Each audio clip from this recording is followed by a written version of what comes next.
Voroma, the queen of Bergel.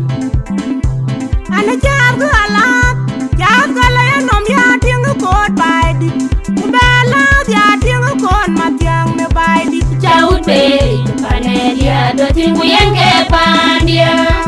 And a child alat, Yakala and Omyating a court by the Ubella, Yating a court, Matyang by the Child Bay, Panedia, the thing we ain't get Pandia. And a child alat, Yakala and Omyating a court by the Ubella, Yating a court, Matyang by the Child Bay, Panedia, the thing we ain't get Pandia. You all by the way I come on the Kana un chol ma kole chwe. you all by the way I come on the Kana un chol ma inde un kwini. you all by the way I come on the Kana un chol ma tiang jo. Pandaya Bella Lerka Kuala Manyang you Bindi kwan ke junu.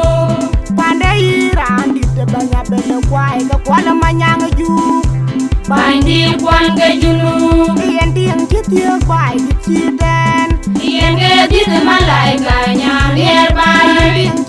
by the children Ien ke di de malaika nyang nearby. Nyani Kanke Diak Nyane bai di da gulayu kaya chol nyan dia ku ber chol molen dia nyalu chengi nyan nya gimana ma. Oh nyani Kanke Diak Nyane bai di da gulayu kaya chol nyan dia ku ber chol molen dia nyalu chengi nyan nya gimana ma. Ana jago alat, jago layan om ya tingu kot by di. Ubela ya tingu kot matyang me by di. Chaut beri pane dia do tingu yang ke pan dia. Ana jago alat, jago layan om ya tingu kot by di.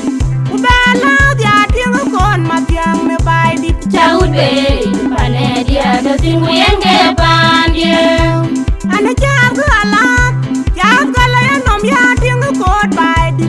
Ubela ya tingu kot matyang me by di. Chaut beri pane dia do tingu yang ke pan dia. You all by the way I come on the Kana un chol ma kole chwe. you all by the way I come on the Kana un chol ma inde un kwini. you all by the way I come on the Kana un chol ma tiang jo. Pandaya Bella Lerka Kuala Manyang you Bindi kwan ke junu. Panday Randi the Banya Bella Kuala Manyang you Bindi kwan ke junu. and the by the children Ien ke di de malaika nyang nearby. by the children Ien ke di de malaika nyang nearby. Nyani Kanke Diak Nyane bai di da gulayu kaya chol